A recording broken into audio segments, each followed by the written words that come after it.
疯子，为了画出地狱变，竟然牺牲女儿，怎么会有这么残忍的父亲？所以，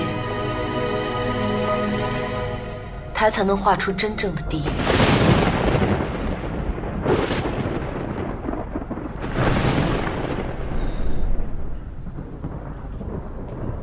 李科长这么一说，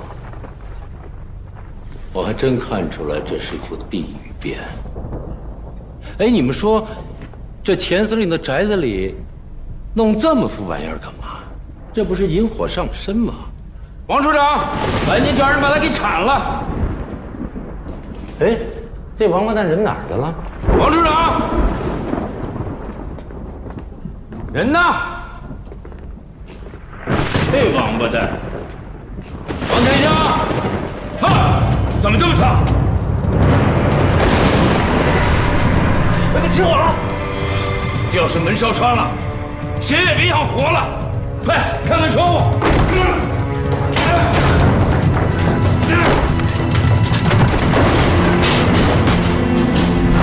地狱变！来！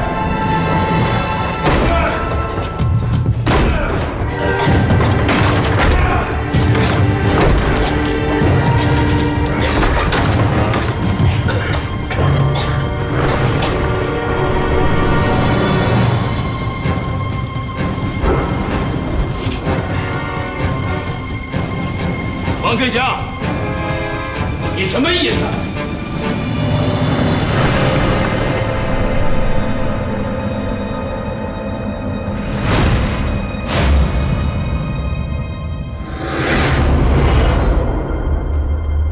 王处长，解释一下吧。说是让我们参加什么机密的破译任务，可是转眼间就要把我们烧成地狱变，什么意思？金处长，一把喷火筒还是对着门缝，鸭子都烤不熟，怎么就扯上地狱变了？那您这是什么意思？大半夜的，拿我们寻开心的？是啊，我就是想知道，没有这把钥匙，诸位能不能打得开这扇门？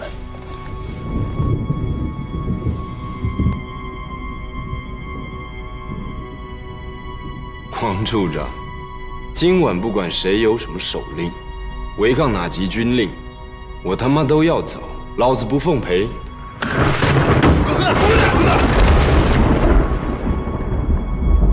钱虎一就死在这间大厅里，现在诸位有兴趣了吧？没兴趣。汪主席的手令上只写着让我们5个人执行机密破译任务，此外所有的问题我都不感兴趣，也没义务。诸位今晚的机密任务就是破译钱虎一的命案。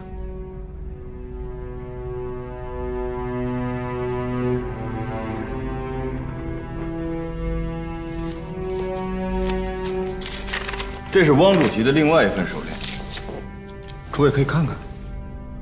追查凶案归警察局管，军官犯案归宪兵队管，实在不行还有76号，还有日本人的特务机关。这查凶案又不是破译密码，鸡鸣寺这张手令派错地儿了吧？有区别吗？诸位在密码船上破译森田大佐遇刺一案，不是比76号还精准？就算是鸡鸣寺有令，要我们5个协助调查钱司令的死因，可钱司令之死，据我所知，到现在都没有一个明确的调查结果。有说是自杀的，也有说是他杀，还有人说是裘庄闹鬼鬼杀的。王处长，你有什么证据就一定说是被谋杀的呢？钱司令告诉我的。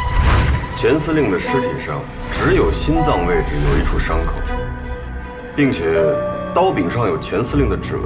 根据现场可以推断，钱司令应该是自己手握着刀刺胸而死。可惜啊，这个凶手太不了解钱司令了。他不知道钱司令早年右臂曾经受过枪伤，只要用力弯曲就会疼痛难忍。不过是自杀嘛，有必要搞得自己那么痛苦吗？你说呢，金处长？哎，王处长，我刚刚要是没有看错的话，这扇门上的锁应该是德国顶级锁具 Festmacher 吧？白秘书，有何见教啊？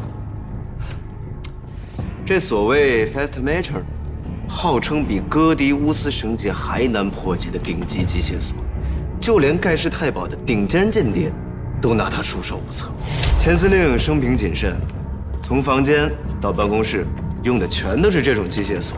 每晚他的临睡前啊，都会亲自锁上房门，把钥匙放在这房间里。钱司令的死之所以是悬案，归根结底就在于他死的时候房门上锁，唯一的钥匙还在房间内，而这所有的窗户又都是封闭的。换句话讲了，王处长，在这种情况下，无论他是人是鬼，想要闯进这房间来刺杀钱司令，那可比他自己忍着疼扎自己一刀要难得多了吧？精彩，精彩啊！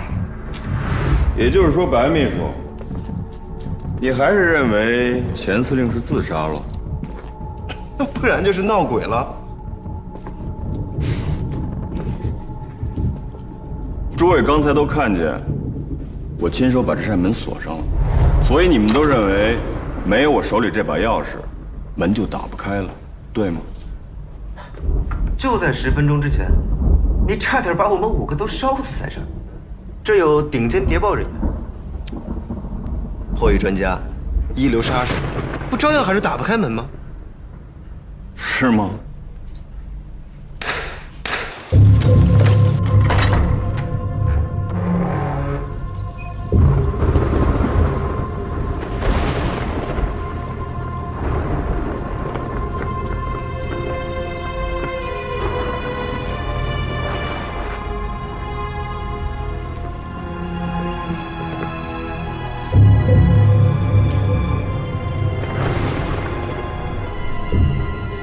你有2把钥匙，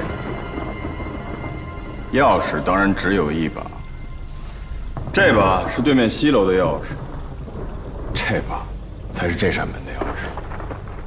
1把钥匙开1把锁呀，可惜这个世界上长得像的钥匙太多了。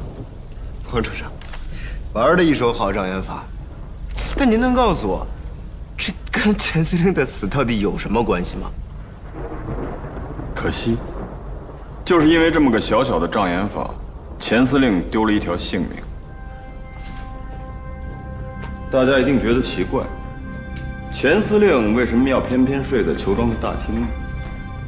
自打钱司令进了裘庄之后，就跟着了魔似的，把这裘庄上上下下所有的角落都搜遍了，因为他想知道裘庄的秘密。到了最后，干脆直接就在这大厅里跟所有的破烂睡在一块儿，每天想着能从哪个箱子底儿，能从哪本书的夹页里边找出什么蛛丝马迹来。他是不是疯了？啊，对了，大家应该都记得啊，钱司令遇害那天晚上是周部长宴请，他喝醉了。哎，慢点。据钱司令的管家老赵供认，钥匙，那天是他亲自把钥匙交给司令。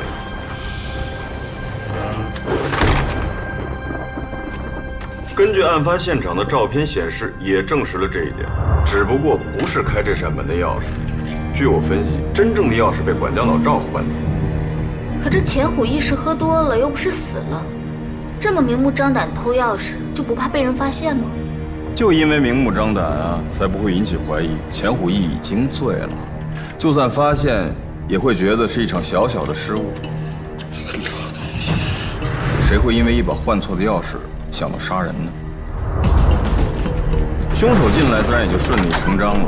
他应该是在寻找什么，也可能逼问钱司令什么。说，东西藏哪儿了？说，到底藏哪儿了？总之起了冲突，一刀致命。这回必须得锁门了。照你这样推测，那这把钥匙应该是在房间外面。可我们都知道，钱司令出事那天晚上，恰恰这把钥匙就在钱司令手里。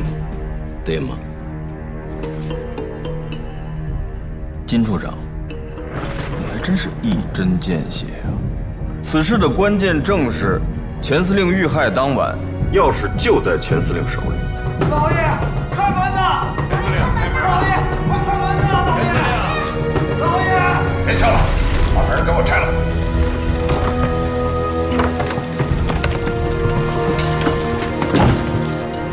钱司令，钱司令，钱司令，司令。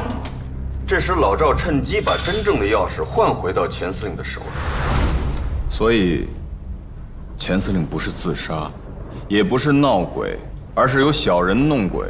可怜啊，钱司令英雄一世，就白白坏了一条性命。王处长的故事讲得真精彩，比希区柯克的电影还要精彩。既然王处长都已经破译了，那我们也可以回家了。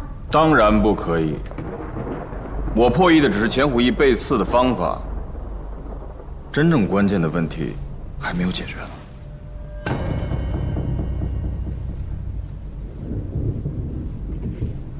李上校，我记得你在培训机要处新人的时候曾经说过，破译密电的方法有3个关键是什么来着？代码、加密方式、收发机构。依我看，破个杀人案跟破译密电没有什么区别。杀人手法就是加密方式，凶手就是收发机构，代码就是杀人的目的。杀人的手法已经知道了，剩下的就是谁杀的，为什么杀。那不更简单了？老赵换了这钥匙，那凶手就一定是老赵。老赵人呢？把他抓回来呀！绑在你王处长的刑讯架上，一审不就全结了吗？金处长，钱司令遇害之后，裘庄上上下下几十口子我全都彻查过了。这个老赵当晚正在百福聚赌钱赌到了天亮，有几十个老赌棍都亲眼看见他，他根本没有作案时间呀。更何况他是裘庄的总管，钱虎义右臂的旧伤他知道的清清楚楚。这么周详的计划，却在最后露出这么大的破绽，这不太可能吧？所以说，老赵偷钥匙是受人之托，那个人才是真正的凶手。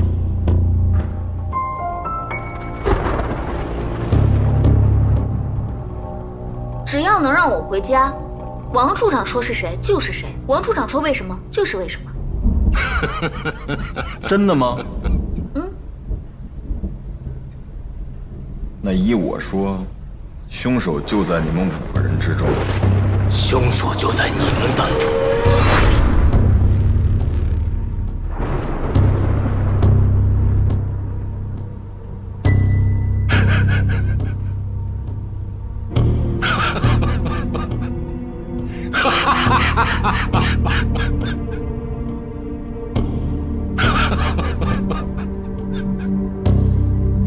这王处长把我们几个人囚在这儿，是打算内部审讯了是吧？不瞒您说，王处长，你这时候我在军统也曾经干过，要诀只有一个，抓到真凭实据，一刀杀到死。恐怕不是抓到，而是造出真凭实据吧。您要是为难，我金某人还能教你2手。各位请放心，我王天香不是金处长、汪主席，更不是戴老板，裘庄之内自有公道，绝无冤假错案。就先说说你吧，金处长。可以。是您说呀，还是我自己说？我倒是想问问王处长，我为什么要杀钱司令？都是军统投诚过来的老同事，钱司令在的时候对我很是照应，可钱司令一走，我这日子可不好过。大家都看在眼里。魏全，金处长，你是军统的老人，戴笠面前的头号心腹爱将，对吧？没错。可当时钱司令是你的下级，恐怕爬都爬不进你眼里。就因为投诚晚了1年，这上下尊卑就颠倒了。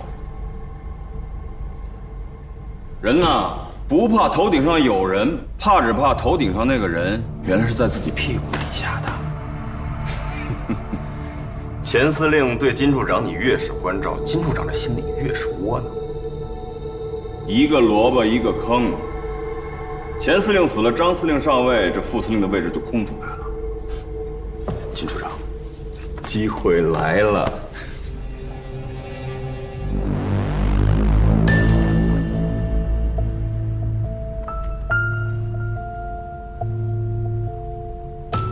接着说。金处长，你不仅有杀人动机，更有杀人的手段。复兴社时期的老军统，戴笠的头号心腹爱将，策划这么一个密室谋杀案，那不是易如反掌的事情吗？证据呢？就在钱司令被害前3天，你往汇丰银行的一个账号上打了一笔巨款，这笔款子正是被管家老赵给领走，而且老赵被释放之后，当夜就消失得无影无踪，必然是有高手协助啊！就凭这一点，只有你金处长做得到吧？可笑。那好，我想问问金处长，你为什么要给老赵汇这笔款子呢？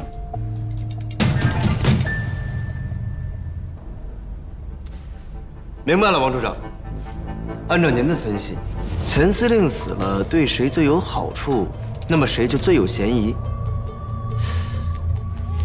吴大队长也有当上副司令的资格啊。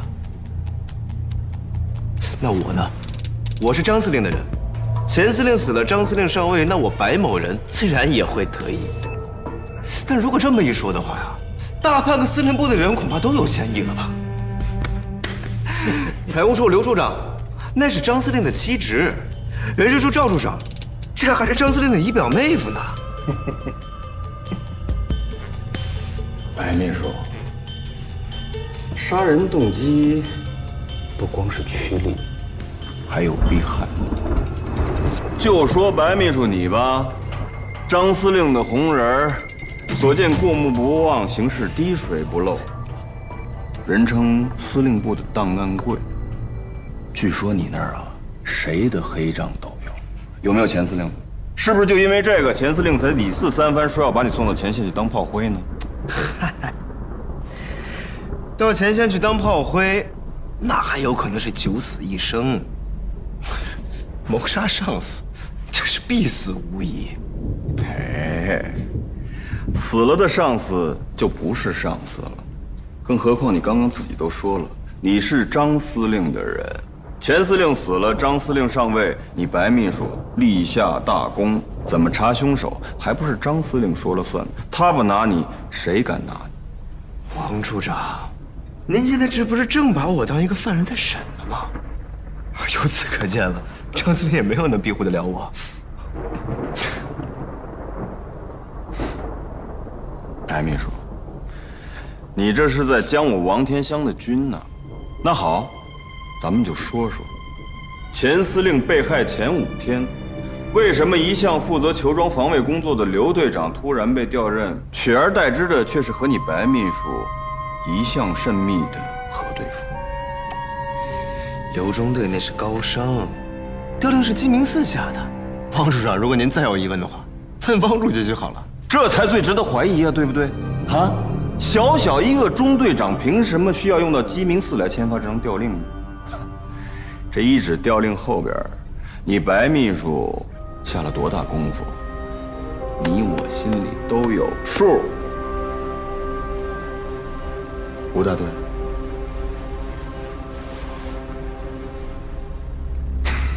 呀呀呀！吴大队，你这一身的杀气，吓得我都不敢说话了。我记得啊，钱司令曾在军统受过特训，身手不凡。而那个凶手又是将他一刀致命的，按说能做到的，应该只有吴大队了。至于动机嘛，大家都知道，吴大队是钱司令的老人，一向交好，屡受提拔。可为什么那天却在钱司令的办公室里反目大闹，到最后连枪都掏出来了？2天之后，钱司令就被刺身亡。吴大队，为什么？你问不着。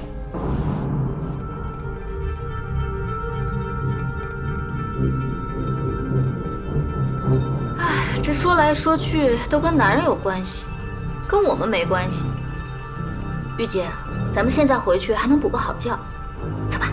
顾上尉，别急嘛，我还没说到二位女士。不管怎么说，都说不到我们身上呀。是你刚刚说的，这钱司令受过军统特训，就算宿醉未醒，对付几个女的也可以不费吹灰之力。更何况，我和李上校都是文职，怎么可能一刀致命呢？顾上尉，杀人这种事情，不见得非要自己动手啊。顾小姐，你家财万贯，完全可以买一个吴大队这样的刺客高手，那不是很简单的事儿吗？要真能买凶杀人，我头一个先杀了你。再说了，这钱司令遇害的时候，我还没有入职，我有什么理由和动机呢？对，顾上尉你入职确实是晚，可是我记得你加入剿总司令部的特训班是半年之前的事情吧？那个时候，钱司令就对顾上尉你多有关照。顾小姐你呢，天生丽质，家世优隆，可是钱虎义偏偏不开眼呀，硬要拉郎配，要给顾上尉和他那个七弟保媒拉纤儿，惹得顾上尉大骂，说早晚有一天要找人弄死他。有这事儿吧？吴大队长，你现在就替我杀了他，你要什么我都给你。好啊，顾少尉，顾少尉，这个不知道，在下最看不得美人动怒，白某人替你白干了。李科长，自打进了裘庄之后，你一直都没怎么说过话呀。废话浪费人的智力。怪不得李上校是天才呢。可我听说，在你们情报界一向对女人是有偏见的，所以你当时能够入职机要处，还是全凭了钱司令的慧眼识才。钱司令一直很欣赏我，没有什么好隐瞒的。是吗？可我听过这么一个流言，钱司令不仅仅是因为李上校你的才干才青眼有加，更因为你曾经帮钱司令吸过大腿上的蛇毒。这怎么说呢？肌肤之亲？不对，是有救命之恩。钱司令嘛，难免英雄好色，而李上校你刚好又死过2任仗。你现在想弄死你？这说来说去，还是捕风捉影。如果这些就是王处长所谓的真凭实据，那我们几个都愿意签字画押，等着你上报给司令部和机明寺。我倒想看看这上峰会不会裁定就是我们几个人是杀害钱司令的真凶，判他个死刑。是吗？既然我说的都是捕风捉影，那我想问问在座的各位，都是哪里来的风？谁造的影？诸位，就请各位拿出在密码船上揪出内奸金圣贤的手段来，帮帮我王天香，找出杀害钱司令的真凶。这里就是裘庄的密码船，这周中午会再走96个小时。3个小时之内，如果找不出杀害钱司令的真凶，如果诸位还没有破解第2代恩尼格玛劫，谁也别想活着走出去。那这之中将会是诸位的丧钟。又是密码船，谁让你这么做的？谁给你这么大的权利？你告诉我！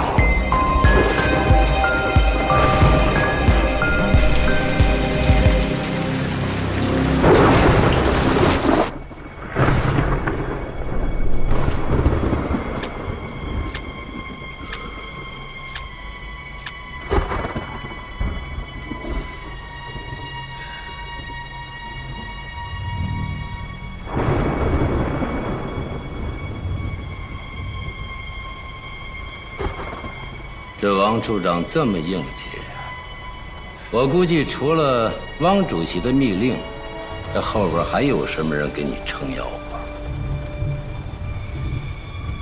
好，金木水火土五行金为首，那么金某就先开个头吧。王处长查的没错，我是给钱司令的管家老赵汇过一笔款子，可这笔钱跟他钱司令并无关系。为什么呢？因为老赵不是钱司令的管家，而是裘庄的管家。裘庄，他的第一任庄主姓裘，无人知晓其来历。据说家中藏有巨财，建起这座裘庄就是为了藏宝。可到底还是死于非命。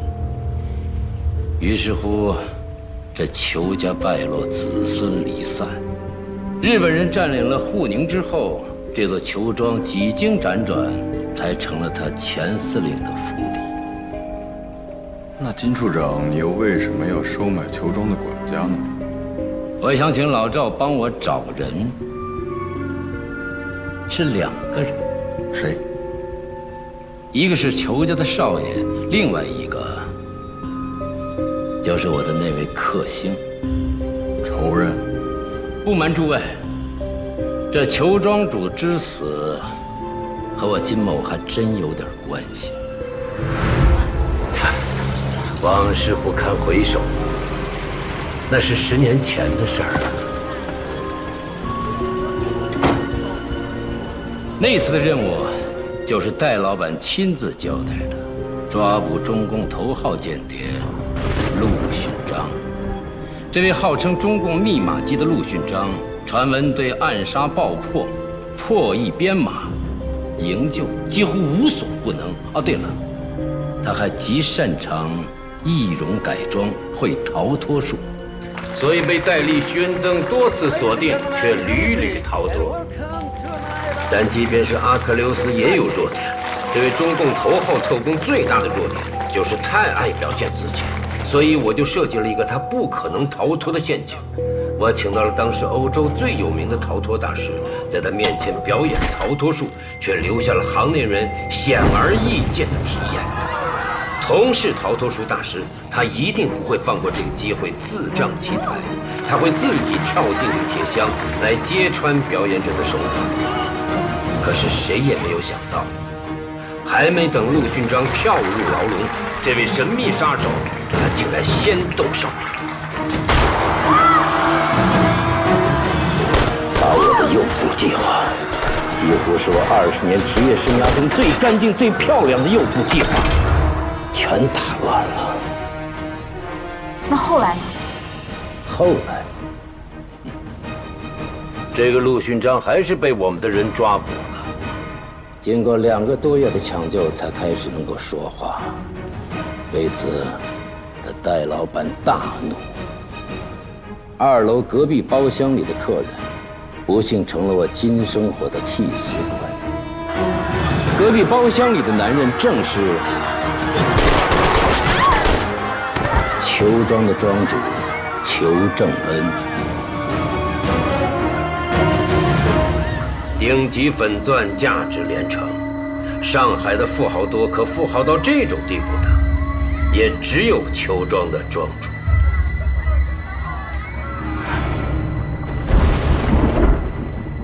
没想到我金某10年前就和这裘庄扯上了关系，还是人命债。王处长，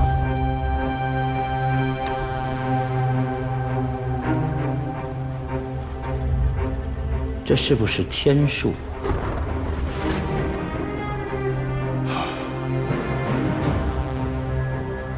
可这人又不是你杀的，金处长为什么还非要通过裘庄管家去找那个裘庄的小少爷？因为当时包厢里还有一个人。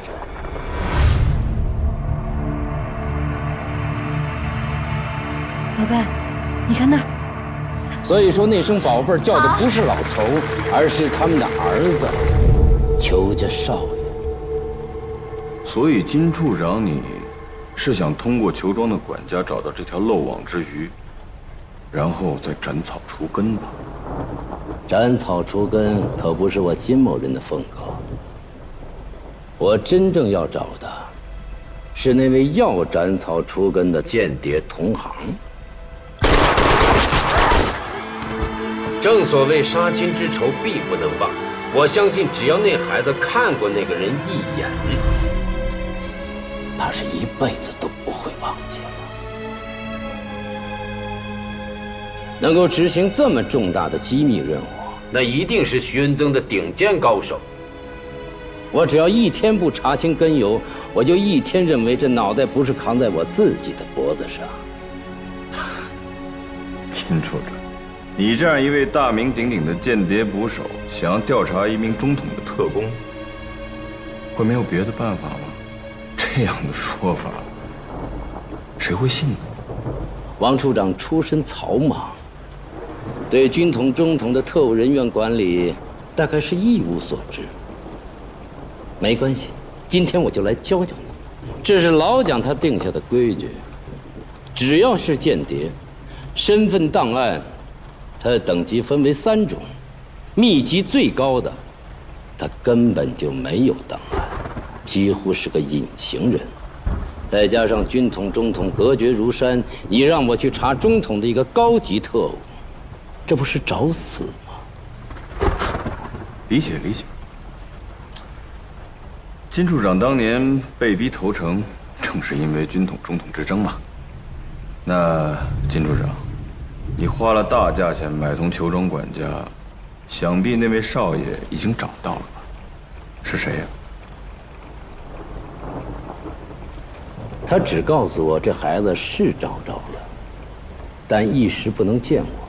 紧接着就发生了钱司令的命案。等调查结束之后，这位赵管家就突然失踪了。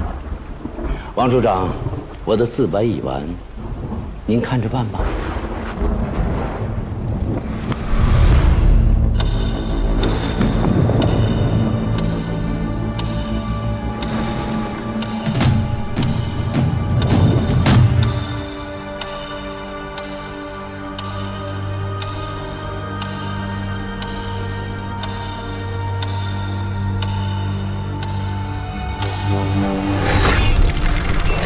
接下来该谁了？哟，王处长，您这眼神可比刑讯室里的老虎凳还要吓人呢。您也别盯着我看了，我来说吧。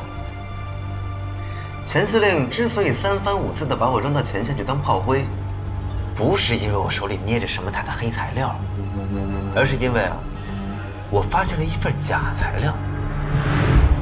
大家都知道，鄙人别无所长，也就是这记性还算是不错的。在司令部里，我无意中发现了一份文件，这是一份述职登记，本来并没有什么出奇之处，可是就偏偏在籍贯这一栏被人涂改过。很显然这是个不应该出现的错误，就像咱们的姓名、性别一样，没有人会把籍贯给填错吧？出于好奇呢，我就调阅了这个人的所有档案，又发现了2处极其细微的不吻合之处。正所谓是说谎的时间越长，这细节上就越容易出错。这个人的履历是假的，大家猜猜，这个人他到底是谁呀？白秘书，这都什么时候了，还有心思耍？赶紧说吧。他就是钱司令的亲信爱将刘中队。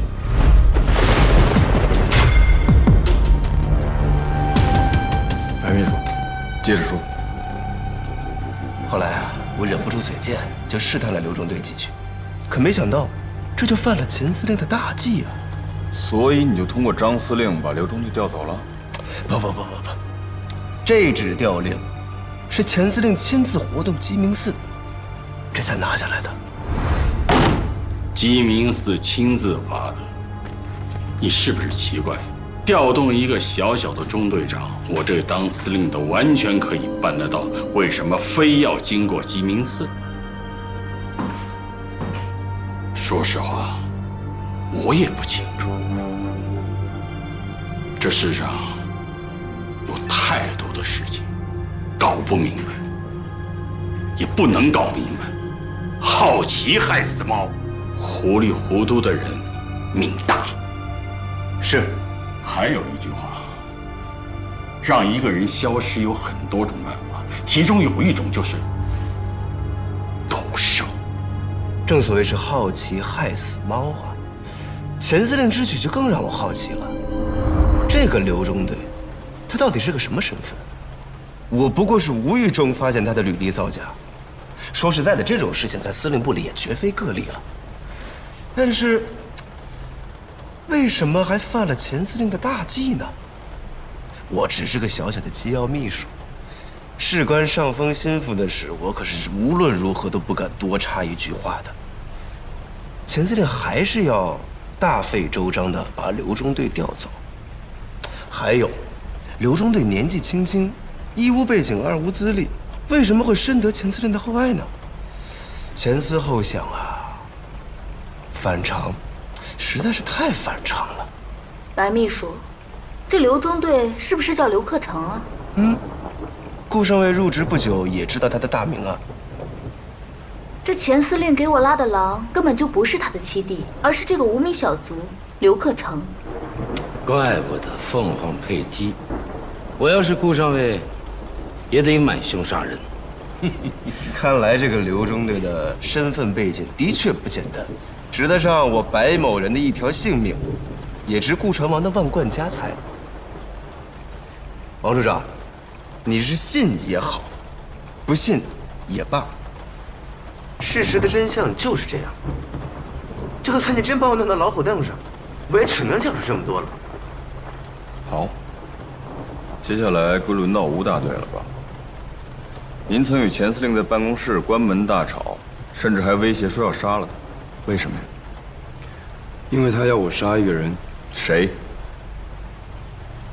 就是那个刘克成。钱司令让你杀了刘中队？就在调令下来后的第二天，他要我带一队兄弟假扮救国军伏击刘中队，但我拒绝了，所以他要挟我，说要弄死我。别给脸不要脸，弄死你比掐死一只苍蝇还要简单。那就看谁先死。这就是为什么我在他办公室里拔枪拍桌子。不信，你可以下去问钱司令啊。行，我信。但是我就不信了，钱司令对刘中队厚爱有加，为什么要痛下杀手呢？要不你下去问钱司令啊？不偏不偏。王处长，也不用您指挥了。李上校，该您了。钱司令为什么这么赏识你呢？还数次邀请你来到这个球庄。钱司令把我调入司令部，就是破译密码。李上校，在座的各位都说了实话，你就别再掖着藏着了。我没有说谎，只不过他要让我破译的是球庄里的死人密码。球庄里的死人密码？玉姐，别说这话吓唬人。我说的都是实话。钱虎义似乎相信那个传闻中的球庄宝藏真的存在，埋藏的线索就在已故去的球庄主的密码里。这是球庄所有的照片，你看，这张就这张，这是在地下室的一个古董中，你看是不是这张？司令，在这里我真的看不出隐藏着什么密码。不可能！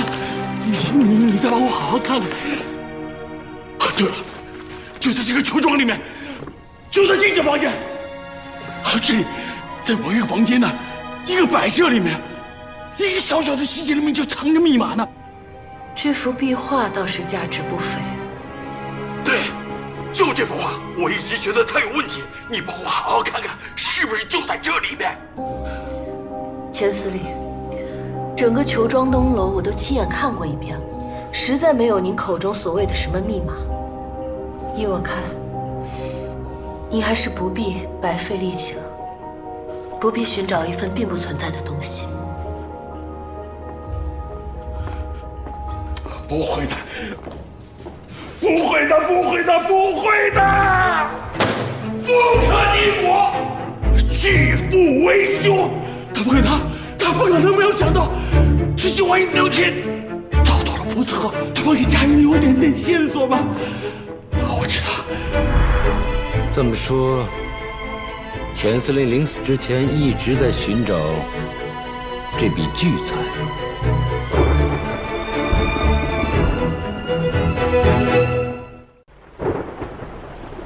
这么说，钱司令临死之前一直在寻找这笔巨财。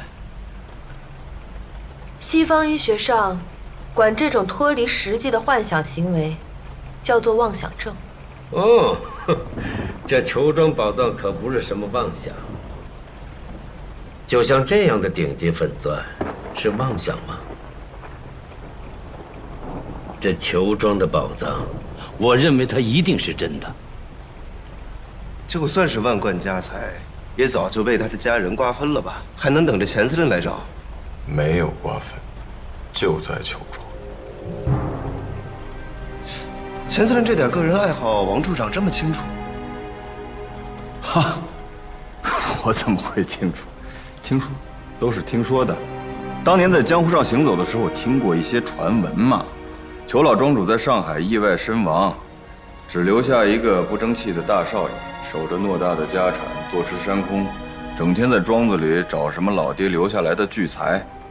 结果还没找着，皇军就把杭州给占领了，他就办什么忠臣烈士，疯疯癫癫的出城去了，早不知道在哪儿要饭了。所以我才觉得，就算裘庄真有什么宝藏，那个败家子儿肯定也没找着，一定还在裘庄里。白秘书，你看到刘中队的履历上，他多大岁数？24岁。金处长问这个干嘛呀？这就对了，全合上了。合上了？什么合上了？他是说刘中队的身份和钱司令的死亡之谜对上。金处长，愿闻其详。这个事儿还是让李科长来说吧，反正我说什么话都没人相信。直截了当地说，刘中队刘克成就是杀死钱虎义的真凶。李科长，做这样的判断可要有真凭实据。我没有证据，只有推理。王处长要听吗？洗耳恭听。刘克成就是裘家的幼子，当年在天花板里逃出一命的小少爷。金处长刚刚也说了，那个天花板最多藏下一个半大的孩子。趴好了别动，不管遇到什么事，不许看，不许出声。刘克成的履历上年龄是24岁，正好跟10年前的年龄对得起来。光凭年龄相符，李科长、金处长，你们2位就推断刘克成是裘庄幼子。白秘书刚说过，刘克成的履历是假的，年龄靠不住。王处长应该知道，为了方便伪装者记忆和执行，虚构程度再高的履历也会有一定真实的成分。而且，经历、籍贯都容易作假，年龄却很难。这个信息又无关大局，一般都会根据真实的情况填写。刘中队的人大家也都见过，23、24岁的年龄是符合他的生理状态。好，其他证据呢？我说过，我没有证据，但只有他是裘家的小少爷，才能解释他与钱司令的关系，他对钱司令的态度。如果真是心腹爱将，自然应该在荣义立功的职位上重用，而不会把他调入裘庄值守。这么做，只有一个目的，他要利用这个遗功，找到裘庄主留下的宝藏。刘中队，李科长，你好。而裘庄已成钱虎义的府邸，昔日的小少爷也只能与他合作，才有机会重返故园，寻找父亲的遗产。他们只是相互利用的狼和狈，这也就解释了为什么钱司令会对觉察到刘中队身份疑点的白秘书那么恼怒。一旦刘中队遭到怀疑，查出他的真实身份应该不是太难的事。而裘庄本是司令部公产，一旦被人查出刘克成就是裘家的小少爷，裘庄的宝藏就轮不到钱虎义来查，甚至还会丧命。那钱司令为什么还让吴大队杀了这个小少爷呢？有2种可能：一是小少爷的身份已经被人发觉了，钱虎义为了在日本人面前保住秘密，只能杀人灭口。毕竟，保住自己的命，还是比找出宝藏要紧一点吧。你凭什么做出这样的判断呢？王处长，你别忘了，金处长收买了赵管家，让他去调查裘庄小少爷的下落。我相信这不用调查，赵管家是裘老庄主留下的老人，就算时过境迁，面目全非，对小少爷也还是有些印象的。也许只是一个习惯的动作，或是一道汤的味道。要认出一个长大的孩子，并不是难事。而且，金处长还说了，他给了赵管家一大笔钱之后，赵管家就告诉他，裘庄的小少爷已经找到了。说不定，他什么地方露出了马脚，被钱司令发现了。这时候钱虎义没有办法，只能杀人灭口，将2个人都除掉。所以2个人被迫联手，一起杀害钱司令，也就顺理成章了。精彩！李上校刚才说过，还有另外一个可能。还有另一种可能，就是钱虎义已经独自找到了宝藏的线索，裘家的小少爷已经失去利用价值。偏偏这个时候，白秘书又察觉到刘克成的履历上有蹊跷。为了杀人灭口，也为了少一人分赃，不如杀了他。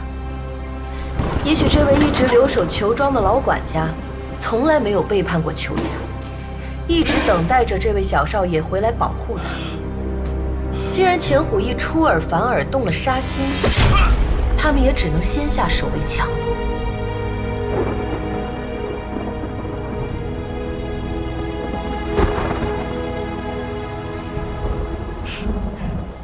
这人为财死，鸟为食亡。钱司令看似一条好汉，可却死得一身的铜锈味儿啊！天下熙熙，谁不为财啊？我看呐，真正能视金钱如粪土的，也不过是顾少爷您这样含着金汤匙出生的贵人了吧？好了好了，不要内讧。王处长，我们个人身上的疑点都解释清楚了。这杀人真凶，还有钱司令的死因，李科长也都给你破译出来了。王处长，怎么样？是不是可以结案了？我们几个是不是都可以回家了？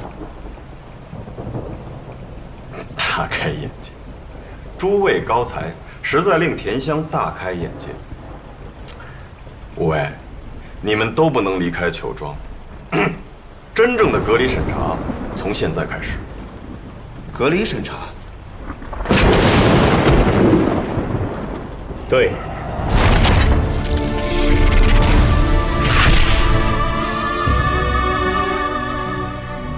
因为你们5个人在1个小时以内就编出了一个天衣无缝的谎言，我现在总算明白了，你们在那艘密码船上是如何串供的。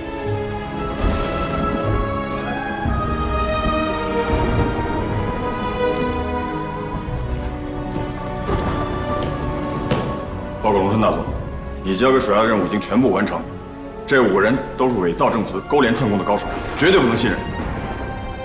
龙川飞员，特务机关副机关长。金处长，幸会。在下就是大日本皇军派遣军驻上海陆军司令部特务机关副机关长龙川飞员。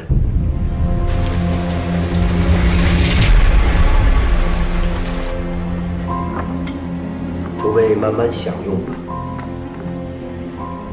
龙川大佐，我实在是不明白，这半夜3更的，王处长把我们所有人都押进囚庄，又是放火又是审讯的，还让我们破译什么杀害前司令的真凶，我们也都配合了，也破译了，可为什么还要继续拘押，搞什么隔离审讯？您是顾上尉吗？杭州船王顾先生的千金，比我想象的还要年轻，还要迷人。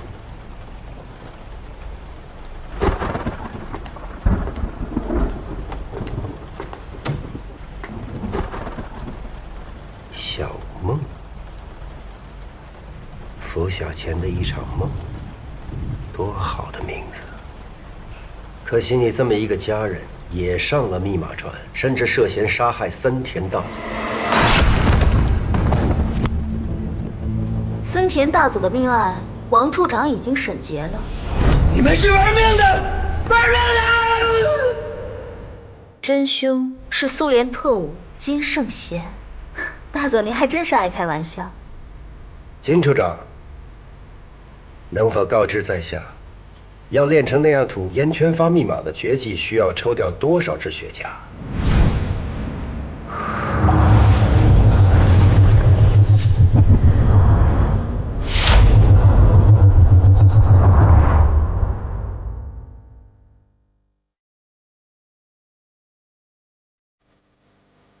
您的肺部还健康？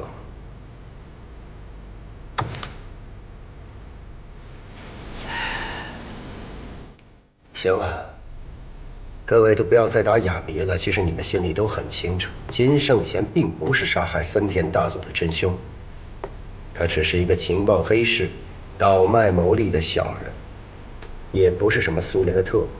王天香说的没错，你们每一个人都是伪造证词的一流高手，就这么坐着，抽着雪茄，吐着烟圈，声情并茂，一次又一次把一个无辜者推理成了杀人凶手，实在是漂亮。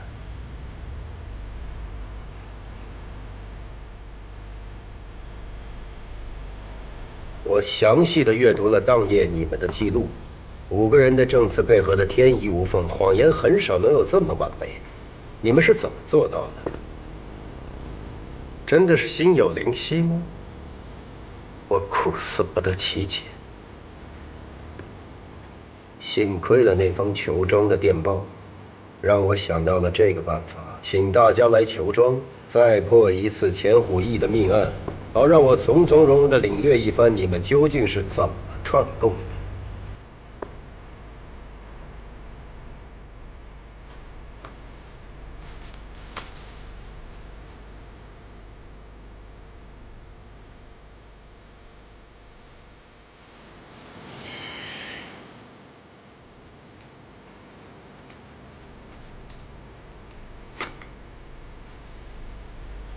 一马不再用原本是情报界的业务常识，但今天审的不是森田之死，而是前司令的旧案。审讯者又是草莽出身的王天香，他对你们的把戏一窍不通，所以你们就放松了警惕，故伎重演，把诬陷金圣贤的那套招数又搬出来用了一遍，给什么钱虎义找了另外一个杀人真凶。可你们没想到，我在这儿从头至尾的欣赏了你们的表演。怎么说来着？那句中国的老话，聪明反被聪明误啊。大佐，如果你还是为了调查密码船上的案子，就该明白一个最清楚的逻辑。就算金圣贤不是凶手，也不意味着指认他的我们就是凶手。既然你详细查阅了证词，就应该了解，当时是金圣贤一力指控我们5人在先。你们5个人一起策划了这场谋杀。我们一则因为他确实可疑，二则也有自保心理。指认出他的作案嫌疑，也是合情合理。李上校，李科长，终于见到你了。我简直是日思夜想，辗转难眠啊！不过你别误会，只是因为听了太多关于你的传说，很是好奇。今天见了面，果然气质优雅，皮肤也很好。看来杭州的山水养人呐。你是个密码天才，而且是玩弄逻辑的高手。但这会儿我不想跟你玩什么逻辑游戏，我只想问你一点：按照你们的供词，那封电报确实是金圣贤发出来的，来诬陷你们5个人。那为什么桂上峰张司令在接到那封电报之后，依然要派出自己贴身机要秘书上船呢？可见，发那封电报的人就在你们5个人中间。这个逻辑漏洞，天才也解释不了。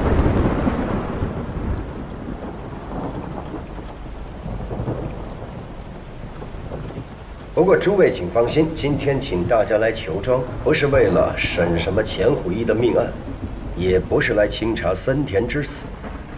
他太蠢了。我只是想弄清一件事：你们当中到底谁是内奸？内奸？对，内奸。金处长跟着戴笠查了10几年内奸，对这个词不应该陌生吧？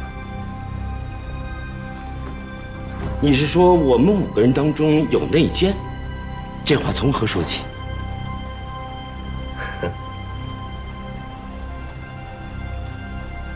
已经过了午夜了。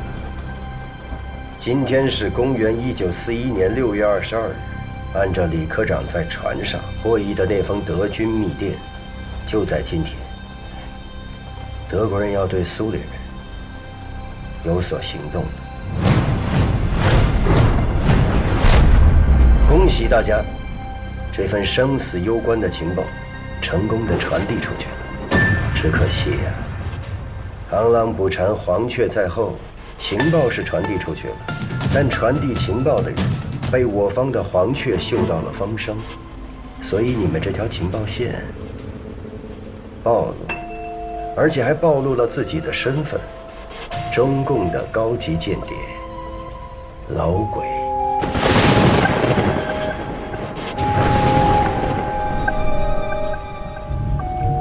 唉，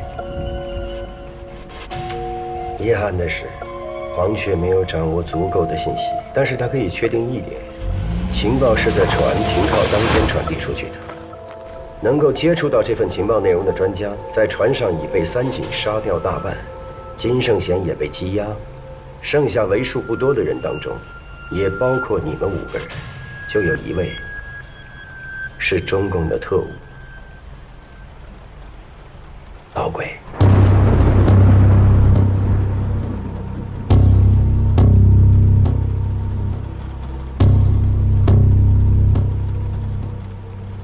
诸位，欢迎来到虬庄这间地狱，捉鬼。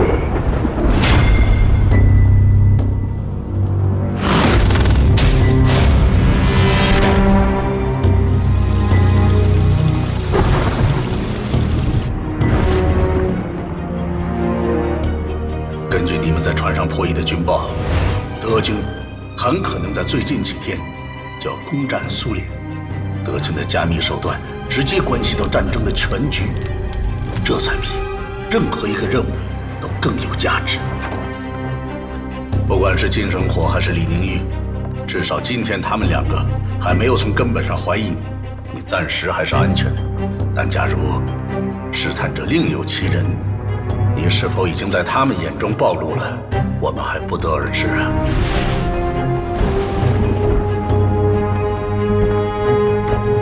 先生，小梦的车被送回来了。情报处的人说，他是和金处长一起出去执行任务，是汪主席签发的手令。小梦去了那种地方，晚上不回来恐怕是常事了。您不必一直等到他回家，您才肯去休息吧？不，今夜是不同的。华盛顿的时间比我们晚了12个小时。如果我能在12小时之前不让他出这道门，就好了。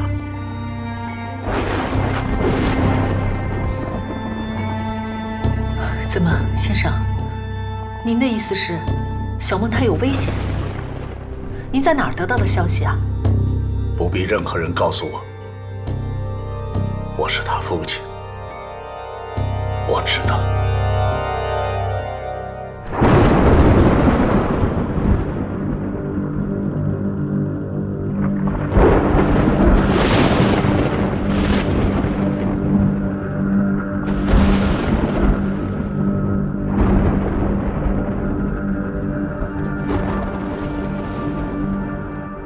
藏得再深的鬼，在强光底下，也该现形了吧？龙川大佐，这10几天里，我们5个已经受到太多的指控：偷窃密码机机密，杀害森田大佐，杀害前虎一司令，现在又是被指控为中共的内奸。无非就是只有我们几个接触情报的人活着下了船。可是别忘了，除了我们5个人，还有5位专家也知道情报的内容，他们也有嫌疑。李科长，你又在破译密码了。刚才你说要破译密码需要3个要件：代码、加密方式和收发机构。你方才是挑衅我，以便于掌握我的代码，也就是我获得了多少信息，进一步刺探出我的加密方式，也就是信息是如何传递的。有了这2个条件，你就可以成功的破译最后一项，收发机构，也就是我方潜入中共的那只黄雀。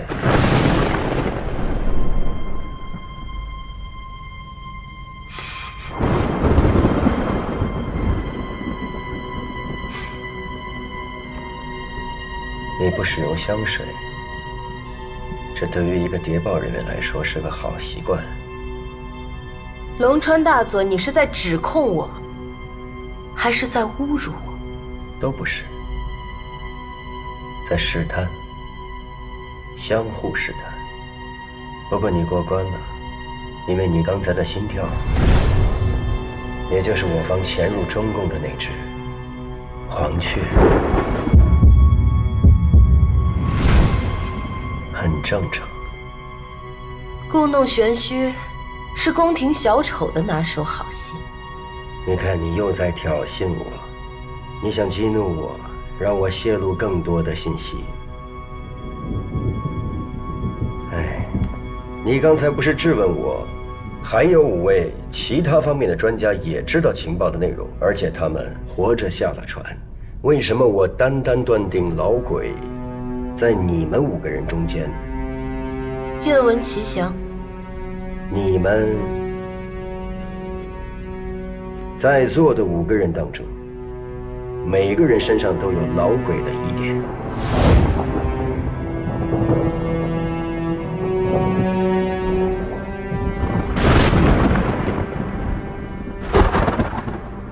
而李科长，你身上的疑点最明显。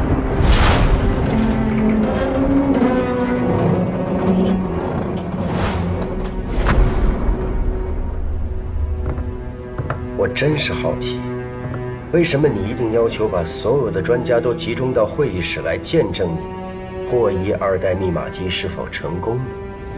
你看，你不用香水，不戴首饰，这显示你并非一个图谋虚荣的女人。一旦破解失败，众目睽睽，你就连一点回旋的余地都没有。为什么？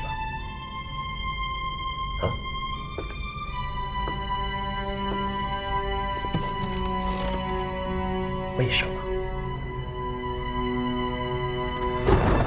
因为你需要一个机会，来把情报泄露给所有的专家，而且经过森田的同意。这样等情报发出去，即使发现有人泄密了，他们也变成了你的替罪羊。李科长，干得漂亮。对于大佐，我只有一句话评价：妄想是人类所有烦恼的母亲。还有一句话，想象是人类所有进步的父亲。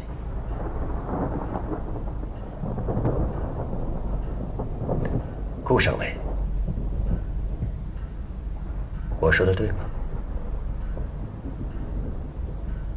哼。但是我还得告诉你，很不幸，你身上的疑点一点儿都不比李上校轻。没错，玉姐，不，李科长当众破译2代机时，我也在现场，我当然有嫌疑啊。不，你的嫌疑是伪造了白秘书、吴大队长还有金处长知道情报内容的证词。你根本就没有破译2代恩尼格玛机。当然不是，李科长根本就没有接那封假密电，是我担心金处长打扰他的工作，所以就谎称他接收了那封假密电，直到他真的破解了2代恩尼格玛机，我才将那封假密电交还给金处长。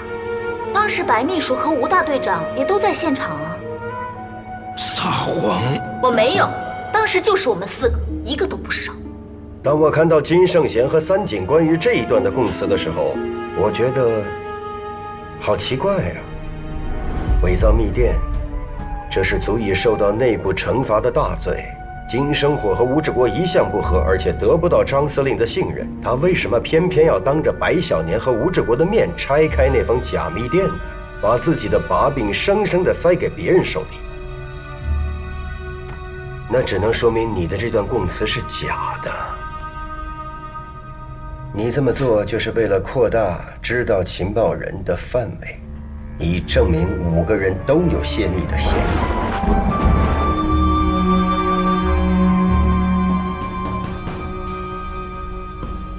那就奇怪了，既然李科长已经把泄密的嫌疑人扩展到了所有的破译专家，那我又为何冒着被揭穿的风险，要硬扯上金处长、白秘书，还有吴大队长呢？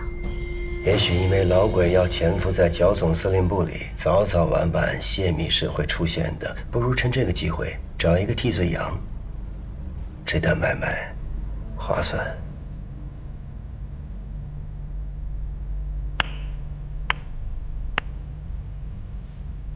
能找出这么生硬的理由，龙川大佐，您费心。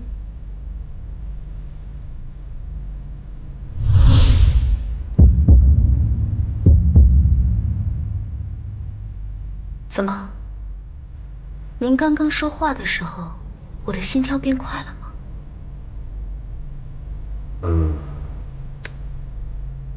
聪明漂亮的女人的谎言被揭穿的时候，从来都不往心里去，因为她们习惯了。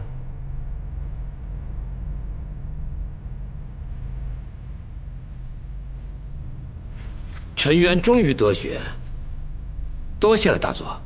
金处长现在说这话还为时过早啊！怎么呢？我一没有参加破解，二没有主动刺探情报，就算歪打正着猜中了密电的内容，那足以说明我没有窃密和泄密的主动企图。还有什么嫌疑吗？金处长身上最大的嫌疑之处就在于，你太不主动了。是吗？我一直弄不明白，在破解2代机的行动刚刚一开始，你就要坚决出局，将自己置身于事外。我烟瘾犯了，想出去透透气儿。李科长，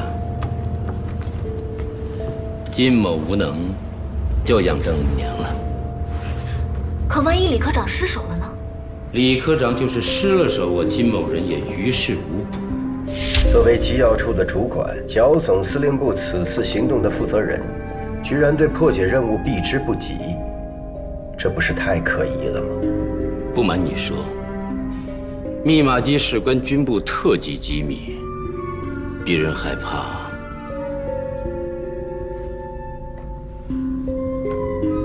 害怕卸磨杀驴。然而一旦破解不成，金处长还是难逃一死。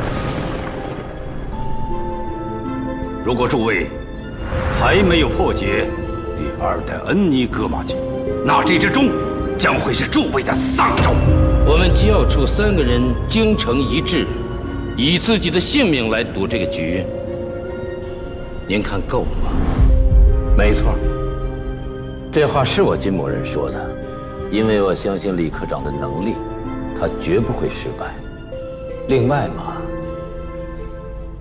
顾上尉的父亲是汪主席的座上宾，如果任务失败，顾副会长又救爱女，也不得不搭救这剩下的2个。金处长既然如此信任你的下属，又已经做好万一失手有退路的准备，为什么还要伪造密电呢？除非从一开始你就断定这份情报非同小可，你原本是去催促李宁玉破译密电的。李科长，怎么还不动手？没有必要。没有必要。但是当他点出这是2代机加密的德军绝密情报的时候，你改主意了。这种复杂的算法肯定是德军的恩尼格玛。没有恩尼格玛机，单靠手工破译，别说2个小时，2年也算不出来。这个情报界最先进的机械加密技术，恐怕连破译天才李宁玉也不可能破解得出来。为了一份希望渺茫的情报，冒着暴露自己甚至被森田灭口的危险，太不值得了。李宁玉说的对，2代机加密的电文，人脑是不可能破译的。但是你对上级的忠诚，又促使你去争取这最后的一丝希望。凭借着对欧战形势以及对日德苏中4国战略关系的分析，你很快判断出这份情报应该是德国对苏联的军事行动有关，于是你就赌了一把。你炮制了一份假密电，把这个交给李宁玉，你负责安保接近他，应该是顺理成章。这什么？破译的德军电文。万一破解不出来，李宁玉可以拿他交差，但是你又知道李宁玉高傲，是绝不会拿假密电来保命的。他可是李宁玉啊，他这样的人，你要他拿假密电逃命？照大佐这么分析，我这么做还有什么用处？如果破解不出来，那么那份假密电只是一个提示，可以引导李宁玉的思路。如果破解出来了，那你就可以不露痕迹的掌握真实情报的内容。我是不是猜的8、9不离10，对吗？金处长也是天才，猜测人心的天才。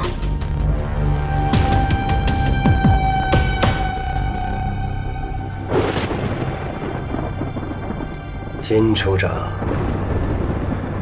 运筹帷幄，决胜千里。金处长真不愧曾是戴笠手下最器重的人了，出手不出面，真是高明啊。舌头虽软，断人生死。莎士比亚这句台词，我好像今天才品出味道来。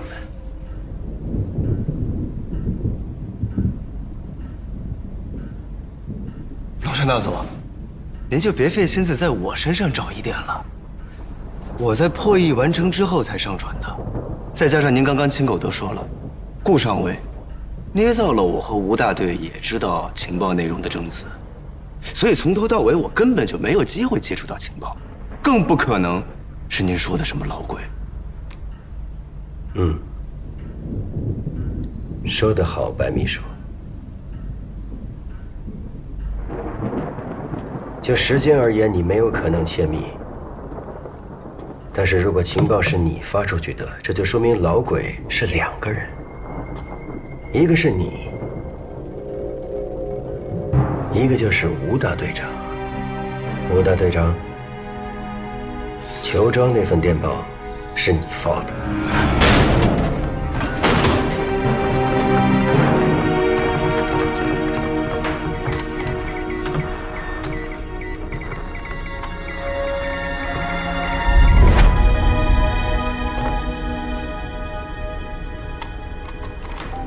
この発信機利用して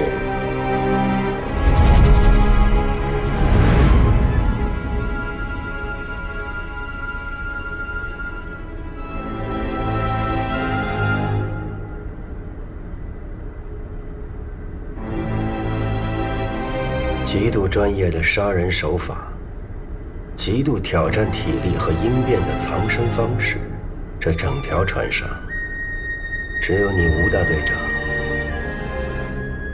做得到。也不过就杀个人，藏天花板嘛。在座除了2个女人，任何男人都做得到。我们先不纠缠这个问题。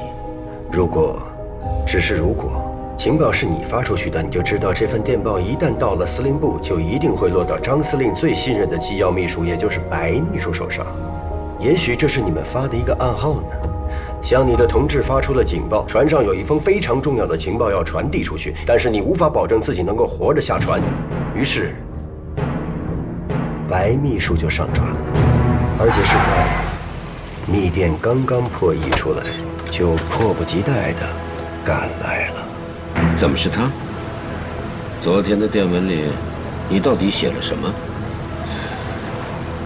你们当中只要有1个人能够活着离开这里，就能保证情报的传递，而吴大队长一定会拼命保护他这位同事平安地下船。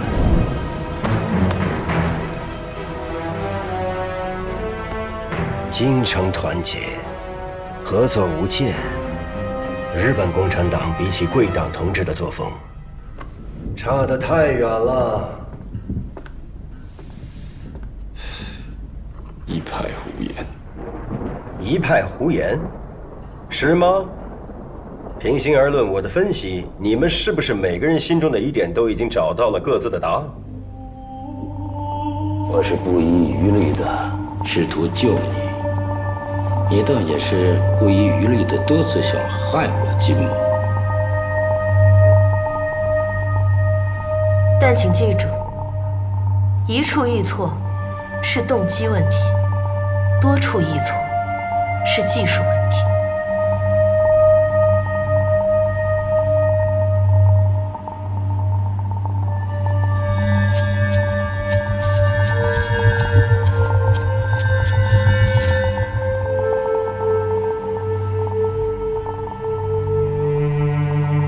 我只想知道，电文里“裘庄”是什么意思？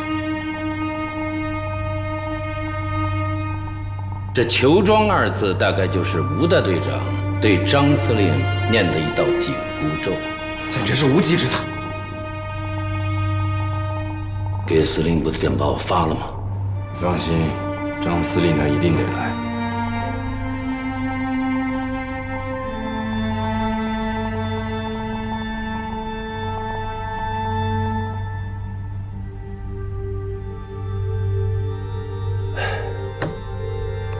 诸位都辛劳了大半夜了，也都累了。疲劳审讯这种低级伎俩，鄙人不屑使用。王处长，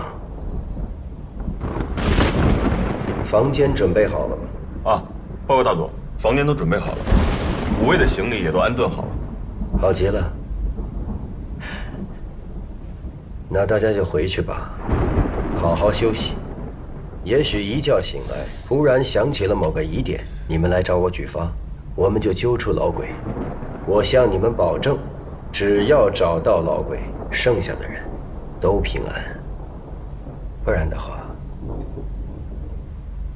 如果7天过去了还没有找到老鬼，所有人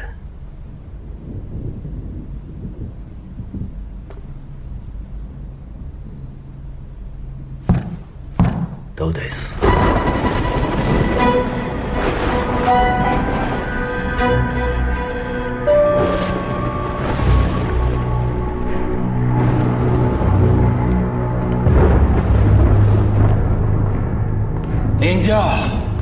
反正也不是第一次了。老鬼！